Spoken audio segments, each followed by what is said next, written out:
Hermanas, Dios les bendiga en esta tarde a cada uno de ustedes. ¿Cómo están, hermanos? ¿Bien? Les digo con la paz del Señor. Tenemos a veces circunstancias que no nos permiten o nos distraen, por así decirlo, para escuchar la palabra del Señor, pero vamos a hacer un esfuerzo, hermanos, esta vez. Sí, espero que no se puedan distraer con el ambiente que hay ahí afuera, sino que podamos estar atentos, prestos para escuchar la palabra del Señor. Vamos a ir a Apocalipsis capítulo 12. Vamos a meditar la palabra del Señor en estos primeros 6 versículos de este libro. Apocalipsis capítulo 12 es la sección que nos toca en esta tarde, poder meditar, estudiar en la palabra del Señor. Bien, hermanos, hasta aquí hemos llegado, gracias al Señor, del libro de Apocalipsis. Y por así decirlo, este capítulo 12, hermanos, en adelante pertenece a una nueva sección en Apocalipsis. El libro de Apocalipsis está estructurado de dos maneras, en dos partes. Del capítulo 1 al 11, ahí es la primera parte del libro de Apocalipsis, que trata acerca de los sucesos de la iglesia desde la primera venida de Cristo hasta su segunda venida. O sea, en esos primeros 11 capítulos usted va a poder encontrar lo que va a suceder con el pueblo de Dios en la tierra, en todo ese periodo de tiempo, desde que el Señor se fue al cielo hasta que Él vuelva otra vez. En el capítulo 12, en la segunda parte, hasta el capítulo 22, vamos a encontrar lo mismo, pero de un enfoque distinto. O sea, del capítulo 12 en adelante, lo que va a hacer, hermanos, el escritor, en este caso Juan, es poder detallarnos lo que está detrás de todos esos sucesos que va a padecer la iglesia, que va a acontecer en la iglesia. ¿Quién está detrás de todas las cosas que le suceden a la iglesia? Eso responderá desde el capítulo 12 hasta el capítulo 22 de Apocalipsis. Es como cuando, hermano, tú no ves un escenario, y no solo ves el escenario, sino también ves quiénes están detrás de ese escenario, detrás de telones. Eso es lo que hace el capítulo 12 al 22. Cuando era niño, me gustaba, hermanos, la actuación de los títeres. ¿Cuántos conocen esos? ¿Alguna vez han visto? Me encantaba, hermanos, ver actuar a los títeres. Y cuando era niño, en mi mente siempre tenía, ¿no?, el hecho de que eran esos muñecos que hablaban, esos muñecos que no conversaban entre ellos. Para mí parecía algo real cuando era niño, era real para mí. Pero no sé, hermanos, había algo que no me cuadraba en el escenario, ¿no?, de los títeres. Y era, oye, pero los títeres solo salen de la cintura para arriba, y sus piernas, ¿dónde están de los títeres? Siempre me ponía a pensar en eso. ¿Dónde están los pies de esos muñecos? Y me acuerdo de una ocasión, hermanos, tanto era mi curiosidad que, no sé, hermanos, fui donde estaban actuando las maestras de escuela dominical con los títeres, y, hermanos, levanté el teloncito, ¿no?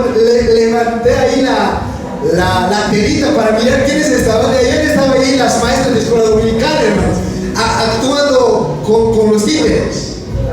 Ellas habían estado detrás de todo lo que estaba sucediendo allí. Cuando eso sucedió, hermanos, yo ya dije, no, esto es un fraude, esto no es real, me estaban engañando, estos no hablan de verdad. Aquí hay alguien que está detrás de esto. Bueno, Apocalipsis capítulo 12 en adelante es eso lo que nos va a enseñar Juan. Aquí hay alguien que está detrás de todo esto. Hay alguien que está detrás de todas las cosas que están sucediendo con la iglesia de Cristo. Y, hermanos, el capítulo 12 es la primera parte, es el inicio de todo esto que he estado diciéndoles en este momento.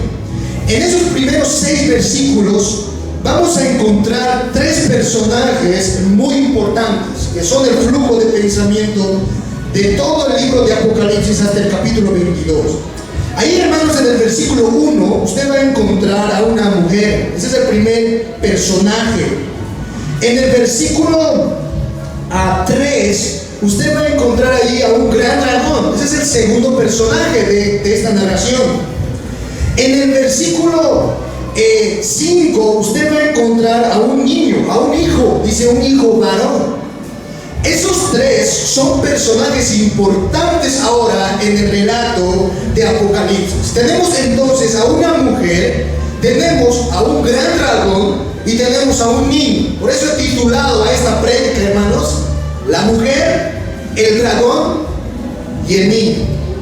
Entonces, prácticamente lo que vamos a hacer en esta tarde es poder entender a qué se refiere la Biblia con esta mujer, con este dragón y con este niño, con este hijo varón que le nace a esta mujer. Así que prácticamente ese es el bosquejo que he preparado para el día de hoy, hermanos. Vamos a ir en primer lugar entonces a ver acerca de la mujer de Apocalipsis. La mujer de Apocalipsis. Vamos a leer el capítulo 12, versículo 1 al 2. Ahí vamos a encontrar la descripción de esta mujer. Dice así la palabra del Señor. Apareció en el cielo una gran señal, una mujer vestida del sol, con la luna debajo de sus pies y sobre su cabeza una corona de 2 estrellas. Y estando encinta, clamaba con dolores de parto en la angustia del alumbramiento. Lo que la Escritura nos está indicando en primer lugar es que a Juan le apareció una gran señal. Eso dice el versículo 1, una gran señal. Y eso es muy importante, hermanos, en este punto, porque lo que está llamando la atención en el texto es esta gran señal. No es, hermanos, cualquier cosa lo que se está indicando aquí. Se está diciendo que hay algo central, hay algo muy relevante, una gran señal que Juan está viendo en los cielos. ¿Quién es esta gran señal? ¿Es el dragón? ¿El dragón es la gran señal de Apocalipsis? No, hermanos. El dragón es otra señal, no es una gran señal. De hecho, lo que va a decir el versículo 3 de Apocalipsis, capítulo 2, es otra señal. Aquí estamos hablando, hermanos, de algo muy importante. En ocasiones cuando uno va a Apocalipsis, ¿no?, y se mete a estudiar este libro, siempre va con esa pericia de saber quién es el dragón, la bestia, ¿no? El 666, como si ese fuese el actor o el personaje central en Apocalipsis. No, aquí hay una gran señal, aquí hay algo muy importante que no es el dragón, no es el dragón. Es una mujer. Eso dice el versículo 1. Es una mujer. Ahora la pregunta es, ¿quién es esta mujer de Apocalipsis? Para los católicos romanos, mis amados hermanos, esta mujer es la Virgen María. Así es como ellos interpretan a esa mujer.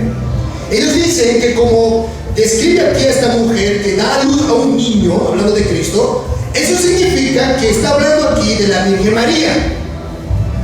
Hermanos, estoy convencido de que esa interpretación está completamente incorrecta. No es así, no es la Virgen María. ¿Y por qué no es la Virgen María? Porque, hermanos, aquí se está describiendo a una mujer de manera especial. Hay una descripción que se hace de esta mujer que no se encuentra en la Biblia acerca de María. Por ejemplo, hermanos, en la Biblia nunca se dice que María estaba vestida de sol. Dice en Apocalipsis 12:1 que esta mujer estaba vestida de sol. Nunca María se le dice que estaba vestida de sol. Nunca María se le dice que tenía una luna debajo de sus pies, ni mucho menos 12 estrellas en su cabeza. Nunca. No hay un solo texto en la Biblia donde a María se la describa de esta manera. Por lo tanto, no está hablando de María aquí. Se trata de otra mujer. La pregunta es, ¿qué mujer es esta a la que se refiere Apocalipsis? Si ustedes recordarán, mis hermanos, yo dejé bien en claro al momento de iniciar este libro de Apocalipsis que estamos frente a un libro altamente simbólico. Apocalipsis, ese género apocalíptico, es un género simbólico. Lo que significa, hermanos, que las figuras aquí, los personajes aquí, están representando a alguien más o a algo. En este caso, esta mujer está simbolizando a alguien, está representando a alguien, es una imagen de algo. ¿De qué? La mujer en Apocalipsis, hermanos, es la imagen de la iglesia, del pueblo de Dios, de los israelitas espirituales del Señor. La mujer en Apocalipsis, capítulo 12:1, está simbolizando al pueblo de Dios del Antiguo Testamento, de quien vendría, nacería el Mesías. ¿De dónde nació el Mesías, hermanos? Nació del pueblo de Dios, nació de la nación de Israel. Es del pueblo de Dios entonces que se está refiriendo. Ahora, ¿por qué les digo eso? Por la descripción, hermanos. Leamos otra vez el versículo 1. Miren cómo describe Juan a esta mujer. Dice, estaba vestida de sol, con la luna debajo de sus pies, y sobre su cabeza una corona de 12 estrellas. Ahora, ¿no te recuerda eso a algo, hermanos? ¿No te suena familiar esas palabras? En el Antiguo Testamento ha habido un joven que tuvo un sueño, y en su sueño el joven describió a toda su familia con esta misma descripción, con el sol, la luna y 2 estrellas. ¿De quién estoy hablando? ¿Qué joven soñó con el sol, la luna y 2 estrellas? José. Quiero que vayas, hermano, a Génesis capítulo 37, versículo 9.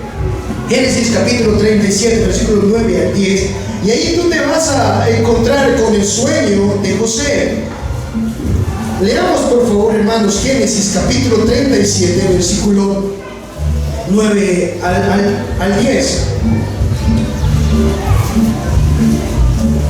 Dice así la palabra del Señor. Soñó aún otro sueño José, y le contó a sus hermanos, diciendo, he aquí, miren, dice José, he soñado otro sueño, y he aquí que el sol y la luna y 11 estrellas se inclinaban a mí. Y lo contó a su padre y a sus hermanos, y su padre le reprendió y le dijo, ¿qué sueño es este que soñaste? ¿Acaso vendremos yo y tu madre y tus hermanos a postrarnos en tierra ante ti? ¿Te das cuenta, hermanos? José estaba comparando al sol con su padre Jacob, a la luna con su madre, y las 12 estrellas con sus hermanos. En este caso 11 estrellas, con él eran 12. Hermanos, José estaba comparando a ellos porque ellos eran del pueblo del Señor en ese tiempo. Ellos eran la nación de Israel en aquel entonces. ¿Se dan cuenta? La descripción de esta mujer señala al pueblo de Dios, señala al Israel del Señor, al pueblo escogido de Dios. Es por eso, hermanos, que no podemos pensar en una Virgen María. Se trata aquí de la nación de Israel, se trata del pueblo del Señor. Ahora, no solamente por esta descripción, sino que también volvamos a Apocalipsis capítulo 12, el versículo 2, Juan señala otra descripción acerca de esta mujer. Dice Apocalipsis capítulo 12, versículo 2. No solamente estaba vestida de esta manera esta mujer, sino que también dice en el versículo 2 que ella estaba encinta. Dice, y estando encinta, clamaba con dolores de parto en la angustia del alumbramiento. En el Antiguo Testamento, de esta manera se le describe al pueblo de Dios. Al pueblo de Dios en el Antiguo Testamento se lo describe como un pueblo que está encinta, con dolores de parto en la angustia de su alumbramiento. ¿Dónde está eso? Eso está, hermanos, en Isaías capítulo 26, versículo 17. Ahí tú vas a encontrar, dice la palabra del Señor, Isaías capítulo 26, versículo 17. Dice el profeta Isaías, como la mujer encinta, embarazada, cuando se acerca el alumbramiento, gime y da gritos en sus dolores. Así hemos sido delante de ti, oh Jehová. ¿Te das cuenta? Dice Isaías, Señor, así como una mujer embarazada, así como una mujer que está dando a luz, da gritos, gime, se hace doler, así estamos tu pueblo, así hemos estado delante de ti, oh Señor. Por eso, hermano, les digo que la mujer en Apocalipsis es la iglesia, es el Israel del Señor, el pueblo de Dios del Antiguo Testamento, de que obviamente vendría el Mesías, nacería el Hijo de Dios. Es interesante, hermanos, como señala, ¿no?, el pasaje de Apocalipsis 12, versículo 2, de esta mujer y sus dolores.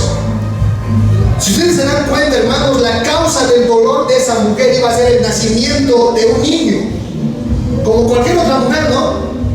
Cuando una mujer está en sus preñeces, cuando una mujer está embarazada, la causa de sus molestias, la causa de sus dolores son ese niño. En este caso, hermanos, la causa de las aflicciones, la causa de los dolores, las persecuciones y los golpes que recibió el pueblo del Señor del Antiguo Testamento fue Cristo. Fue el Hijo de Dios, el Hijo que nacería de esta mujer. Cierto autor decía lo siguiente, Douglas Kelly, decía él: el Israel del Antiguo Testamento estuvo encinta con Cristo por miles de años. Israel estaba siendo usado como una matriz del cual nacería el Mesías. ¿Se dan cuenta? Israel era como una matriz, como el vientre de donde iba a nacer el Hijo de Dios, nuestro Señor Jesucristo. Iba a llegar del pueblo de Dios. Iba a nacer dentro del pueblo de Dios. Y eso no iba a ser nada fácil. Eso es lo que dice el texto. Eso iba a causar mucha persecución, mucho dolor al pueblo de Dios. Y eso es lo que está describiendo aquí, hermanos. El pueblo de Dios, por así decirlo, está viviendo en dos partes de sus vidas. Por un lado, el pueblo de Dios sufre, gime como una mujer que sufre cuando tiene un hijo, se duele. Pero por otro lado, esa misma iglesia es gloriosa, es amada y es preciosa ante los ojos de Dios. El hecho de que esta mujer estaba vestida de sol, tenía la luna debajo de sus pies, eso simbolizaba gloria, hermosura. Y es como si Dios estuviese diciendo: esa es la naturaleza de la iglesia verdadera. La iglesia verdadera es una iglesia sufriente y es una iglesia gloriosa. Es una iglesia despreciada, pero también es una iglesia amada por Dios. Es la gloriosa iglesia de Dios, la hermosa iglesia de Cristo. Eso es lo que estaba representando, hermanos, esa gran señal, esa mujer. Y saben, hermanos, eso es lo más glorioso en este pasaje. La forma como Dios describe a su pueblo. Un pueblo real. Un pueblo que está atravesando muchos dolores, muchas aflicciones por causa del Señor Jesucristo, pero ese mismo pueblo es su pueblo glorioso. Ese es su pueblo a quien él estima demasiado. Es la niña de sus ojos.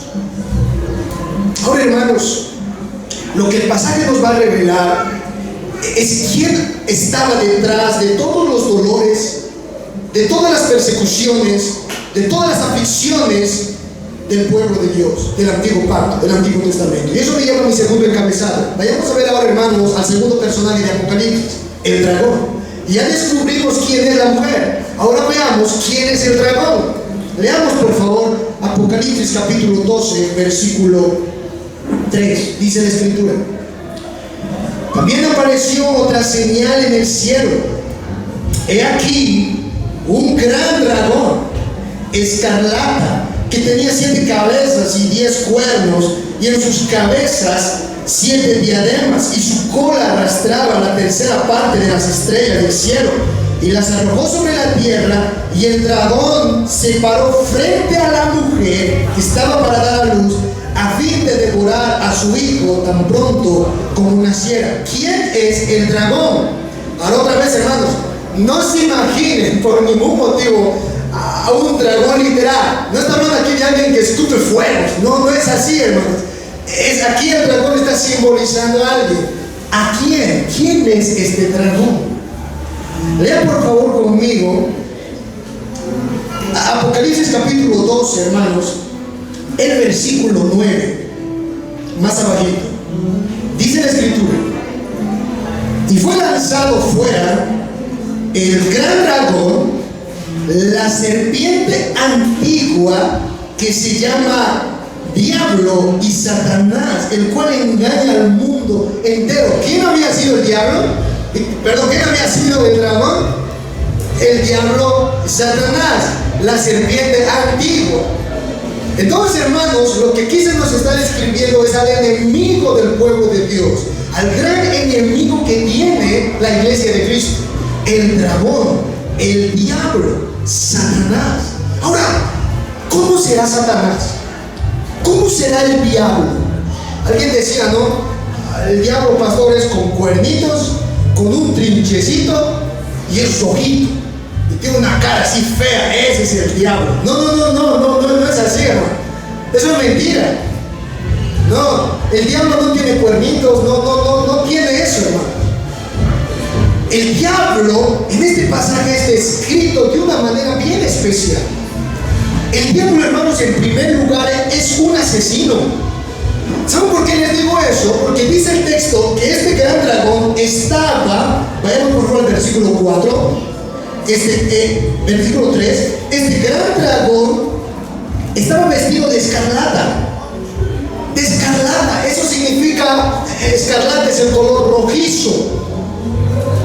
Lo que simboliza ese color escarlata, hermanos, es justamente eso. Este ser es un ser derramador de sangre. Ese color escarlata simboliza, hermanos, el carácter asesino de Satanás. Es un ser asesino, violento.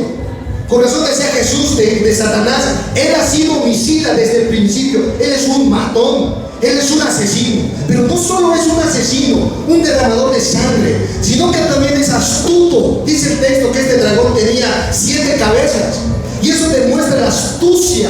Este ser es engañador, es un timador. No solo es un ser engañador y astuto, sino que también es un ser falso. Y eso demuestra, hermano, las 7 diademas que también tenía este gran dragón. Es un ser falso, tiene una autoridad falsa, una soberanía falsa. Y no es todo eso, hermanos, sino que sobresale en el pasaje que este tenía cuernos. Dice el texto que este dragón tenía 10 cuernos. Esos 10 cuernos simbolizan, hermanos, la fuerza y el poder de este ser. Lo que está diciendo Cristo aquí en su palabra es que Satanás es un ser muy poderoso. Es un ser que tiene mucha fuerza. Eso representa el cuerno, hermanos, ¿no? Hasta nosotros cuando vemos un cuerno siempre lo asociamos con un toro. Y siempre lo asociamos al toro con fuerza. Bueno, dice aquí, ese Satanás tenía 10 cuernos, este dragón. Lo que Cristo, hermanos, quiere que tengamos presente es la forma como es Satanás. Nunca olvides, hermano, que Satanás es un enemigo potente y feroz. Nunca pierdas de vista, hermanos, que este enemigo que tenemos es astuto. Es muy astuto, es falso y es un asesino, es un derramador de sangre, es un ser muy, pero muy malo. Eso es lo que está diciendo, hablando del dragón. Ese es Satanás. Y lo interesante de este pasaje es que este ser dice que se para frente a la iglesia. ¿Han notado eso, hermanos? Leamos por favor el versículo 4. Dice: y su cola arrastraba la tercera parte de las estrellas del cielo y las arrojó sobre la tierra, y el dragón se paró frente a la mujer. Literalmente lo que está diciendo aquí es que este dragón tiene un problema serio con la mujer. Es como que se le para a la mujer así. ¿Quién es la mujer? La iglesia. Este dragón está empecinado, hermanos, con la mujer. Ahora, la pregunta es ¿por qué? ¿Por qué con la mujer? ¿Por qué con la iglesia?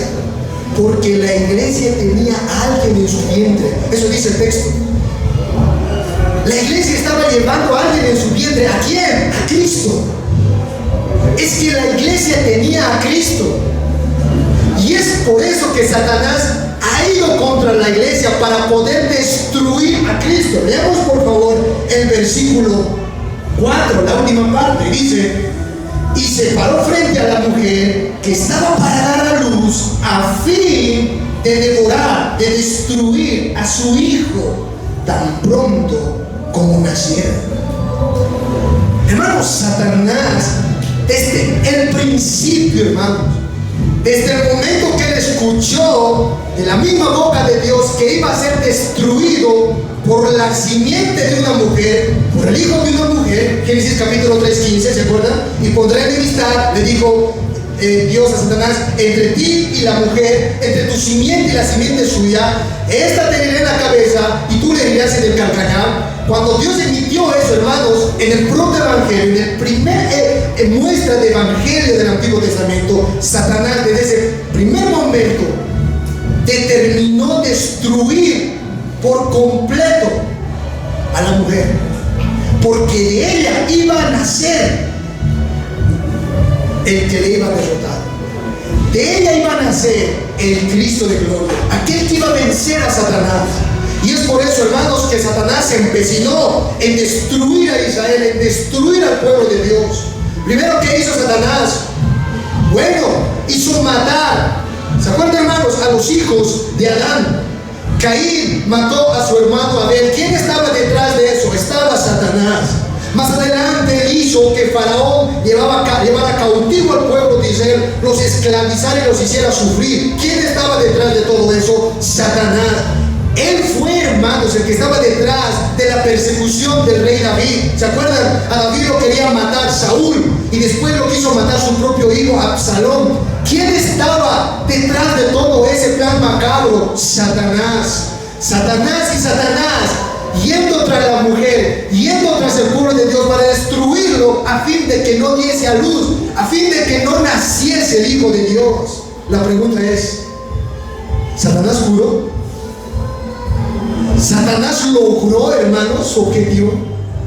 No, porque gloria al Señor, ese niño nació, tarde o temprano ese niño vino al mundo. Y eso nos dice el versículo 5, vayamos por favor la palabra del Señor. Y dice, y ella dio a luz a un hijo varón. Gloria al Señor. Satanás no pudo con esta mujer. Esta mujer parió al hijo. En otras palabras, nació Jesús del pueblo de Israel.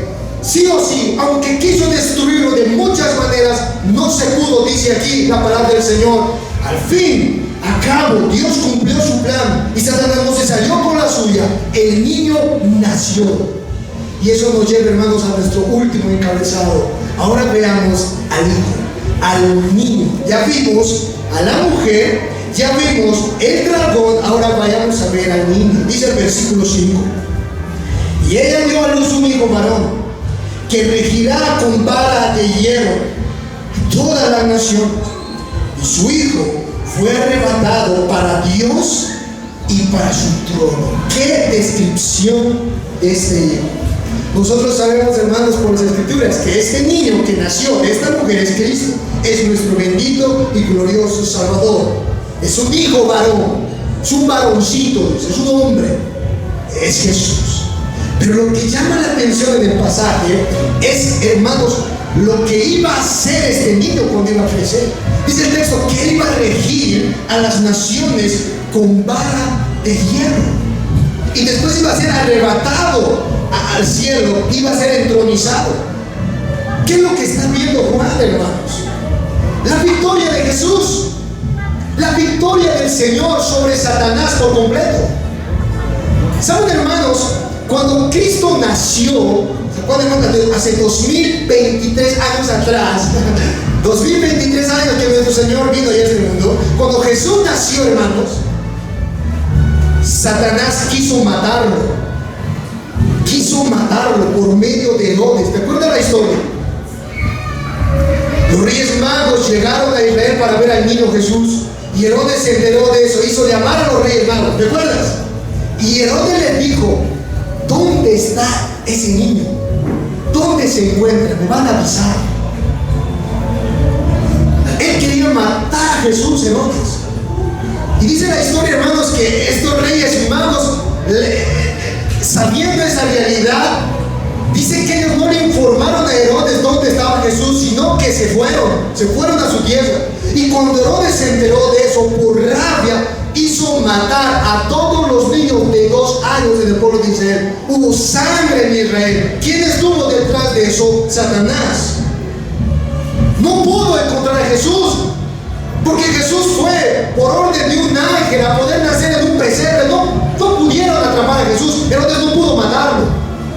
Jesús creció. ¿Se acuerdan de la historia? Empezó su ministerio y ahí se presentó Satanás poniéndose enfrente delante de él, Mateo capítulo 4, y lo tentó. ¿Se acuerdan, hermano? Le dijo Satanás: te voy a dar todos estos reinos si postrado me adorares. Dile a esta piedra que se convierta en pan. Yo sé que tú tienes el poder. Tírate de este pináculo hasta abajo. Yo sé que Dios te va a agarrar con sus brazos y no vas a poder tropezar. Satanás lo tentó, pero Cristo salió victorioso. Otro balazo Satanás se dio a sí mismo. No pudo. Entonces, ¿qué hizo Satanás? Oh, no puedo contra Cristo, entonces voy a ir a sus discípulos. Y agarró a uno de ellos, a Judas. Lo zarandeó, lo utilizó para que vendiera a Jesús por 30 monedas de plata. Y así hacer de Jesús un ser muerto, así para que llegara a la cruz del Calvario y muriera. Y eso fue lo que sucedió. El hijo de perdición, Judas, un instrumento del diablo, vendió a Jesús, y Jesús llegó a la cruz y murió. Es verdad, sí murió, pero Satanás no contaba con que Jesús, muriendo en esa cruz, iba a derrotarle él mismo. Y eso es lo que la Biblia nos dice: iba a vencer en la cruz, iba a resucitar de entre los muertos y ascender al cielo. Eso es lo que está diciendo Juan. Él es el que fue arrebatado para Dios. Él es el que resucitó. Está vivo. Él vive, dice Juan. Y no solo resucitó, sino que también se le dio todo dominio, toda potestad en los cielos y en la tierra y debajo de la tierra. Mateo capítulo 28. A él se le dio toda la autoridad. Por eso él es nuestro rey. Él fue entronizado. Al final de cuentas, hermanos, Satanás fue derrotado. Fue derrotado con su mismo plan. Quiso matar a Jesús y logró matarlo, pero el Señor en esa muerte lo destruyó él mismo. Venció sobre el diablo, venció sobre él. Es por eso, hermanos, que Juan ahora está viendo a este niño, que no es cualquier niño. Dice Juan: es este niño el que ahora rige con vara de hierro a las naciones. Esa palabra regir, hermanos, con vara, es una palabra que se usaba para los pastores de aquel entonces, pastores de ovejas. Cuando había un zorro, un oso que quería comérselo a la oveja, el pastor con su vara de hierro iba y golpeaba al enemigo, lo masacraba. Y Juan está diciendo aquí: ahora ese ha llegado a ser nuestro Señor Jesucristo. Ese niño que nació ahora es el que protege a su pueblo. Así como ese pastor protege a sus ovejas, así ahora este niño, este hijo que nació de Israel, protege a su pueblo, a su iglesia, de cualquier enemigo. Él es el que cuida ahora el rebaño, el que rige con vara de hierro. Ese es nuestro Señor, hermanos. Este niño que nació para vencer, nació para ser rey. Y él vive, hermanos, él vive. Eso es lo que el Señor quiso que entendiera en esta iglesia, que no estaban solos. No, que ellos tenían a uno que está agarrando una vara de hierro, que está dispuesto a protegerlos de cualquier adversario, de cualquier enemigo. Ese es ese niño que nació. Por eso era importante que él nazca. En nuestro pasaje, hermanos, es extraño cómo termina el versículo 6. ¿No lo has notado? Para uno podría decir: aquí sería suficiente, terminar aquí el relato sería chévere, pero no, termina el versículo con algo distinto. Vean por favor conmigo el versículo 6 de Apocalipsis 12. Dice: y la mujer huyó al desierto donde tiene lugar preparado por Dios, para que allí la sustenten por 1260 días. O sea, después que el hijo fue arrebatado al cielo, resucitó y fue entronizado, dice Juan aquí, a la mujer, a la iglesia, se le dejó en el desierto. Ella huyó al desierto. Yo me ponía a pensar eso, ¿qué simboliza? ¿Cómo así que la iglesia se le dejó en el desierto mientras Jesús se arrebató al cielo su Padre y fue entronizado al cielo? ¿Cómo que se le llevó al desierto? Sí, hermanos, El Señor preparó para su pueblo un desierto. Un desierto. Ahora, el desierto en la Biblia, hermanos, significa dos cosas. Dos cosas. En la Biblia el desierto significa sufrimiento. En el desierto uno sufre, no hay comida a veces, no hay comodidades, hay aflicciones. Pero por otro lado, el desierto, hermanos, también significa provisión, significa protección. ¿Por qué? Porque fue en ese desierto donde el Señor, en el Antiguo Testamento, al pueblo de Israel, les proveyó y les protegió de todo. Hizo caer maná del cielo, les protegió de los enemigos. Por eso dice el pasaje, si lo has notado, el versículo 6, que ese lugar fue preparado por Dios. Veremos el versículo 6, dice: y la mujer huyó al desierto, donde tiene lugar preparado por Dios. ¿Para qué? Para que allí la sustenten. ¿Quién la va a sustentar? Dios. La sustenten por 1260 años. Hermanos, ese es Dios. Lo que está describiendo aquí Juan es el cuidado, la protección y la provisión, el sustento que Dios le da a su iglesia en medio del desierto, en medio de la aflicción. Dios ahí prepara y equipa a su pueblo, a su iglesia. Es el lugar de preparación, hermanos. Es el lugar donde la iglesia ha de transitar hasta que el Señor Jesucristo venga. Por eso dice 1260 días. Ese periodo es, hermanos, desde la primera venida de Cristo hasta su segunda venida. Hasta ahí la iglesia estará en el desierto, sufriendo, sí, pasando aflicciones, pero viendo la mano providente de Dios, viendo cómo Dios la protege, la sustenta, cómo Dios cuida esa iglesia, como lo hizo con el pueblo de Israel en el desierto. Hermanos, este es nuestro desierto. Este es nuestro desierto. Aquí el Señor nos dejó. Este mundo es el desierto. Hay mucha aflicción, y es verdad. Nos sentimos incómodos a veces, y es cierto. Pero es en este mundo donde Dios ha determinado, hermanos, preparado, sostenernos, protegernos, cuidarnos, como nuestro pastor. Es este mundo, hermano. Él nunca nos dejará, nunca nos abandonará, porque Él preparó este mundo para eso. Él nos sustenta y lo hará por 1260 años, hasta que Él vuelva. Pastor, ¿qué aprendemos de este pasaje? Hermanos, hay tres cosas que aprendemos de esta enseñanza, hermanos. Hay tres cosas que quiero que tú te pongas en tu mente, mi amado hermano, mi hermana. La primera, lo primero que este pasaje nos hace, hermanos, reflexionar es acerca de la iglesia. Lo primero que este texto nos pregunta es: ¿qué significa la iglesia para nosotros? Hermano, ¿qué significa la iglesia para ti? Y no estoy hablando, hermanos, de las iglesias, no estoy hablando de los cristianos allá afuera, no estoy hablando, hermanos, de esta iglesia local, iglesia bíblica, palabra de gracia. ¿Cómo tú ves a esta iglesia?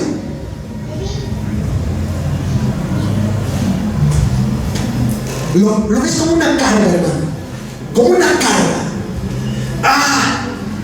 Domingo tras domingo, venir otra vez, noche de oración, al trabajo. ¿Es una carga la iglesia para ti? ¿Cuánto amas, hermano, a esta iglesia? Voy a ser más específico. ¿Qué lugar ocupa la iglesia en tu vida? ¿Qué lugar? Para Dios, la iglesia es una gran señal. Eso es lo que dice el versículo 1. La iglesia para Dios, hermanos, es central. Es muy, pero muy importante en el mundo. Demasiado. Y no solo para Dios es muy importante en este mundo la iglesia, sino para Él al mismo tiempo es muy gloriosa y valiosa su pueblo en esta tierra. Pregunto, ¿es eso para ti esta iglesia? ¿Para ti esta iglesia es hermosa? ¿Es preciosa?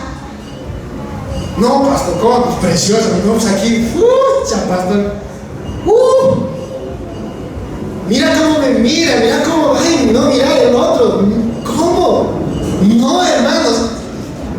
Aunque a nuestros ojos nos puede parecer una iglesia, es verdad, pecadora, sí, una iglesia con un sinfín de problemas, hermanos, es cierto, hermanos. Tenemos un montón de problemas como Iglesia Bíblica Palabra de Gracia, una iglesia con muchas debilidades, sí.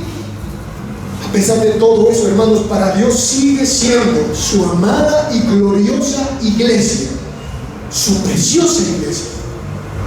Eso es para ti. ¿Tú piensas en la iglesia al momento de tomar tus decisiones? ¿Te involucras con la iglesia a tal punto que estás dispuesto a dar tu vida por la iglesia?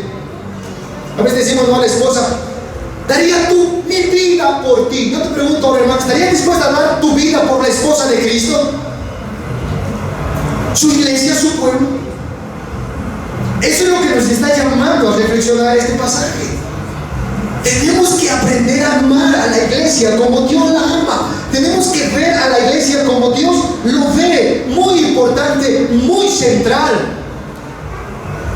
Eso quiere el Señor, hermano, para tu vida. Lo segundo, ¿cómo miras al diablo? ¿Cómo miras a Satanás? En estas semanas había un hermano que decía, si hay algo que es real, decía, es Dios. El diablo es parte de la imaginación.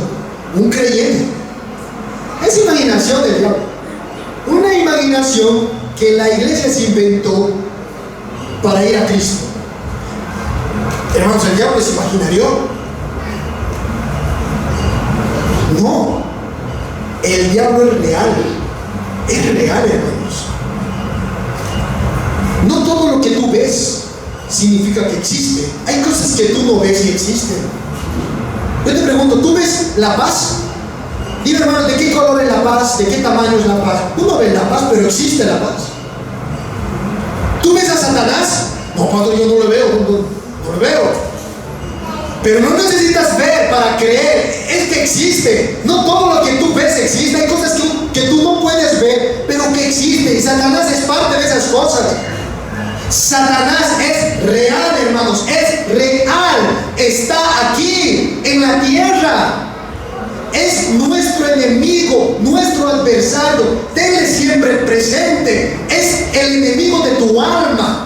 Es feroz y poderoso, y Él no quiere jugar contigo. Él quiere matarte, quiere asesinarte, quiere destruirte. ¿Por qué? Porque tienes en tu vientre a Cristo. Llevas en tu corazón al Señor, y es por causa de Él que vas a tener que luchar y batallar contra este enemigo feroz hasta que te mueras, hermano, hasta que te mueras. A veces, hermanos, somos muy descuidados, somos muy relajados en la vida cristiana, y es por eso que pecamos, fallamos, nos desanimamos, nos desalentamos. ¿Por qué hacemos eso? Porque no estamos siendo preparados, no nos estamos armando con la armadura de Dios para resistir los dardos del enemigo, como dice Efesios capítulo 6. Cuando fui a Colombia, ya les conté la historia. Fui a la ciudad de Montería. Yo tranquilo, hermanos, ahí con mi maleta, mi mochila y mi laptop, esperando que llegue ¿cómo se llama? La flota. Y vino un joven corriendo y me dice, joven, tu flota está en la bomba, me dice, en la gasolinera está. Y yo, ¿la gasolinera? Sí, vende, la gas mi maleta, te voy a llevar, y me lleva. Me hace montar en un taxi, hermano, me hace subir en taxi. Y yo, el taxi me lleva, hermano, como 2 kilómetros, nunca había surtidor, yo yéndome con el taxi así yéndome. Cuando ya empecé a sospechar, dije, no, aquí algo raro está pasando, porque después de unas 2-3 cuadras se subieron 2 tipos de hermanos con caras así, todos tajoneados, aquí se subieron atrás de mí. Dije, no, aquí ya fui, he muerto aquí. Yo, hermano, no sé qué hice, agarré, estaba yendo al lado del chofer, agarré la puerta, y mientras cosía el auto, yo lo saqué la puerta y algo frenó ahí. Yo le dije, por favorcito, bajame. Le diga al chofer, bajame por favor. Mira, yo soy extranjero, yo no soy de esta tierra. Tengo que ir a una conferencia, estoy en Cartagena y estoy pasando por esta ciudad. Te pido por favor, te ruego que me dejes aquí, yo no voy a saber cómo volver. Y el hombre me miró y miró a los que estaban ahí acá, los dos tipos que subieron, y esos tipos le dijeron, ya, suéltame, díganle al pelado, así dijeron.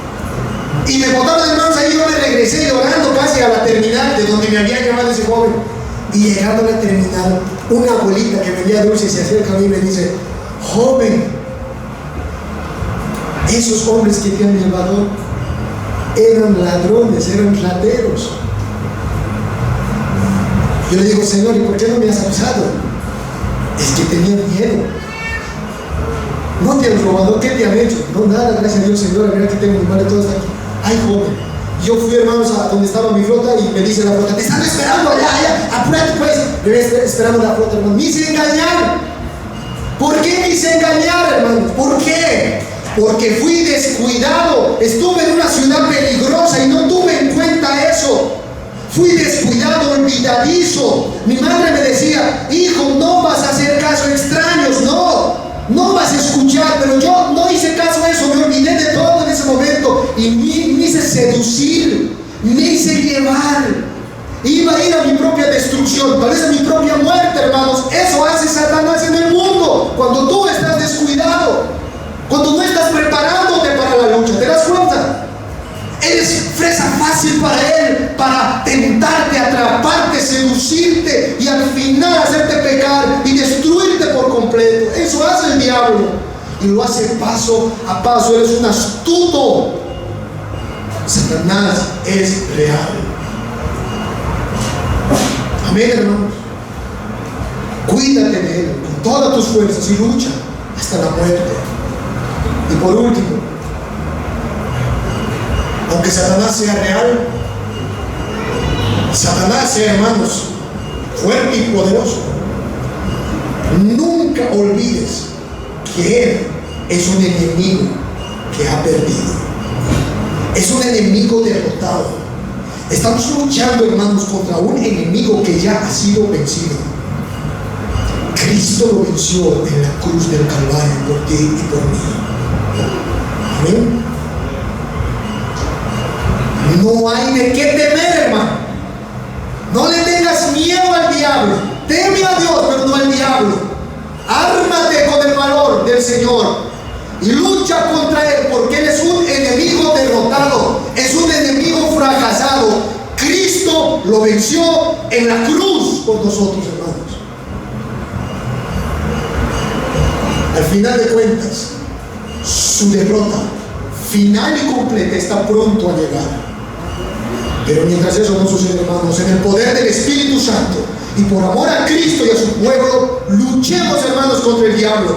Él va a querer golpear a la mujer, él va a querer pararse contra nosotros, contra la iglesia, hermanos. ¿Cuántas cosas nos vendrán mañana pasado aquí a este pueblo, a esta iglesia? Satanás, ¿qué cosas utilizan, hermanos, para destruirnos? No podemos dejarnos. En el poder de Cristo hay que armarnos de la armadura de Dios y batallar contra las acechanzas del diablo hasta que el Señor venga, hasta que se cumplan los 1260 años. Que el Señor bendiga su palabra, hermanos. Vamos a orar en esta tarde. Amado Dios, gracias por tu palabra, Señor. Oh Padre, gracias por este mensaje que has dejado en nuestras mentes. Alabamos tu glorioso y precioso nombre, oh Altísimo. Ayúdanos, Señor, por favor, a poder caminar en esta vida sobria, justa y piadosamente. A veces somos tan descuidados, tan olvidadizos, Señor. Somos presa fácil para el enemigo. Oh Padre, pero tú estás ahí en medio nuestro, a través de tu Hijo Jesucristo. Oh Señor, Él sigue rigiéndonos con vara de hierro. Él está gobernando soberanamente sobre todos los reinos de este mundo. Algún día, Señor, eso será consumado, será real, pero hasta que eso no suceda, tenemos que seguir luchando y batallando. Ayúdanos, por favor, Señor, a amar a tu pueblo, amar a la iglesia, a amarlo, Señor, tal vez no con un amor perfecto, pero sí con un amor sincero, a amarnos unos a otros, a valorarnos unos a otros, porque para ti tu iglesia es, Señor, gloriosa, es hermosa. Tu iglesia es la niña de tus ojos, oh bendito Cristo, y nosotros tenemos que también mirarla de esa manera. A cada uno de nuestros hermanos, somos pueblo tuyo, somos tus amados, somos, Señor, tus deseados. Amado Padre Celestial, permítenos, mientras estar en este mundo, luchar y batallar contra este enemigo feroz de nuestras almas. Él nos tienta, Él nos zarandea, es peligroso, es asesino, es malo, pero no hay de qué temer. Jehová es la fortaleza de nuestra vida. No hay de qué atemorizarnos, Señor, porque tú estás con nosotros. Nuestra responsabilidad es simplemente armarnos de tu armadura que has dejado, Señor, en tu palabra para nosotros, y seguir luchando y batallando contra este enemigo feroz. Cuantas veces va a querer golpearnos, va a querer, Señor, destruirnos aquí a tu pueblo, pero no podrá, Padre, porque aquí reinas tú, reina tu Hijo Jesucristo. Confiamos en ti, que tú nos darás la victoria siempre, Señor. En tus manos están nuestras vidas, en Cristo Jesús. Amén y amén.